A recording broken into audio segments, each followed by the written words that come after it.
How do I overcome my challenge with masturbation? Over my number of years dealing with people who have come forward and asked their questions regarding their struggle with masturbation, it has led me to become very aware of one of the major areas in our Jewish system that is overlooked or perhaps neglected.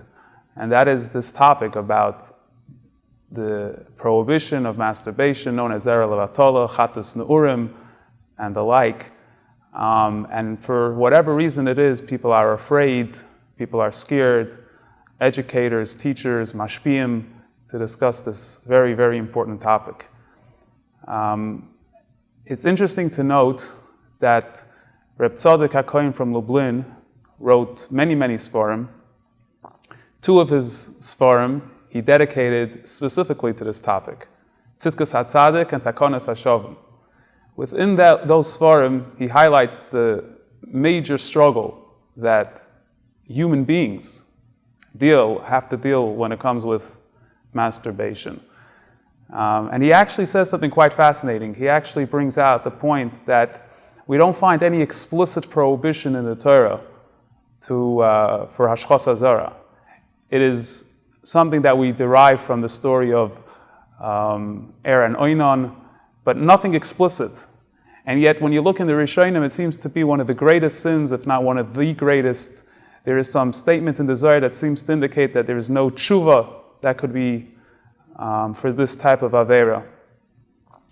And he presents a very, very fascinating argument. He says the reason why it's not explicitly mentioned in the Torah is because we have a principle in halacha which says that gzeira she'ein reiv hatzibur yichelim lamid bo ein goyzer al hatzibur. That if you have a certain decree that most people cannot abide by, then halachically that decree cannot be decreed.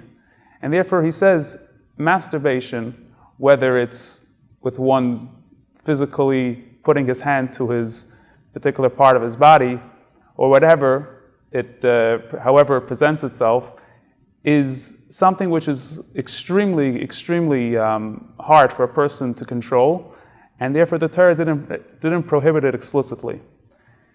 I think that is a very, very essential point to begin with, and that is the realization that we're dealing with natural human behavior. Human beings, as they grow to puberty and their hormones begin to develop, they automatically become aware of this issue. Aware, I mean, it's something that triggers within them a feeling of wanting to release and act out sexually. And as the teenager develops, most of them are totally unaware of exactly what's going on, which creates a lot of confusion, a lot of shame, a lot of self-doubt.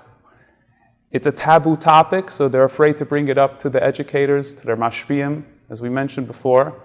And as a result of that, the individual lives with this guilt and shame, which usually develops into a very, very deep state of despondency, apathy, even anxiety, sometimes depression, because the person feels like there's no way to discuss a very, very essential issue, something that they feel very uncomfortable about, but yet something which is very normal and something which is almost to say, as Rabbi Tzadok says, a gzeira that people cannot control. So I want to present perhaps a number of tips or a number of ideas that one could focus on to perhaps enable a person to, or empower a person to be able to help them along with this struggle. First and foremost is openness. As we mentioned, this is a topic that's not spoken about, and I think wrongly has been neglected by the leaders, by the educators, by the system, and takes away a lot from the development and the growth of the individual, whether it is a teenager, whether it's already an adult, moving on to marriage, or even someone who's already married. This topic is not discussed, and therefore the person is closed. And we know when you suppress certain feelings, thoughts, etc., it just festers and creates further stress and further anxiety and more negativity. So the biggest thing, and first and foremost, is the sense of openness that one has to have. Another major problem is that in today's day, the availability out there online, pornography, YouTube, the availability is so great, it's almost impossible for a person who has a need, perhaps, by some this is even a need, to masturbate. They become so obsessive about the need. Some people can't fall asleep at night, etc., because they need that stimulant to help them fall asleep. And right away they go to the YouTube, they watch pornography, and all of these things just continues building and creates this vicious cycle that is ultimately an unending cycle of watching, acting out, etc. So the second biggest tip is obviously avoiding those things which are going to cause this particular thought or this particular trigger. Another point is the general attitude one has during the day. I've come to realize that when a person has a general feeling of positivity, where they feel that they've been productive throughout the day, where they have certain hobbies, learning topics, things that they feel like they're doing that is meaningful, and they therefore generates a certain sense of overall positivity, then they don't really need to masturbate as much. The masturbation is sometimes just a replacement for the lack of pleasure and the lack of positivity throughout the day.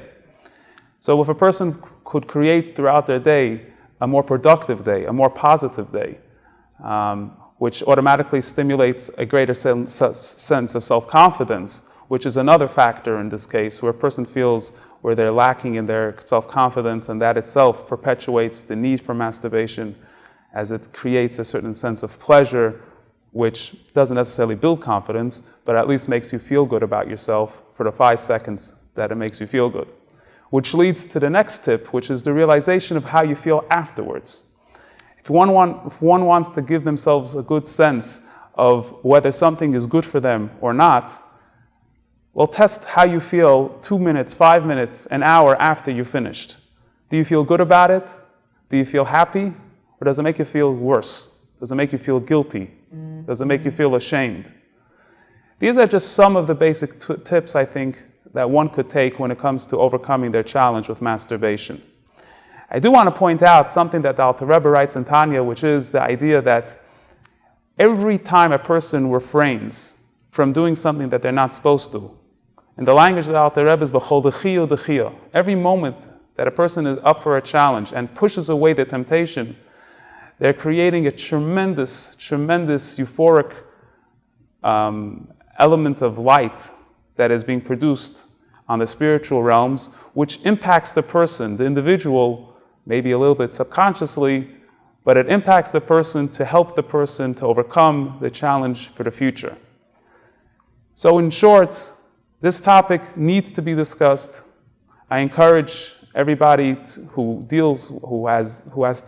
struggles with this issue to find someone that they can talk to about it, open up about it, allow there to be a discussion in this particular field, and really take stock of what does it mean to the person that they have a challenge that is really very, very difficult for the average person to overcome, but yet when you do overcome the challenge, you actually feel physically better, mentally better. I've seen countless students who, when they've gone sober for a number of days even, they've already seen tremendous change in their productivity, their mental state, their state of happiness, their psychological state, etc. And that's what I think is the most important aspect here, is to get yourself into a better place, into a better state of mind, is the number one factor in this whole thing. And therefore, openness, positivity, stop watching YouTube and pornography will all get you to a better, happier place.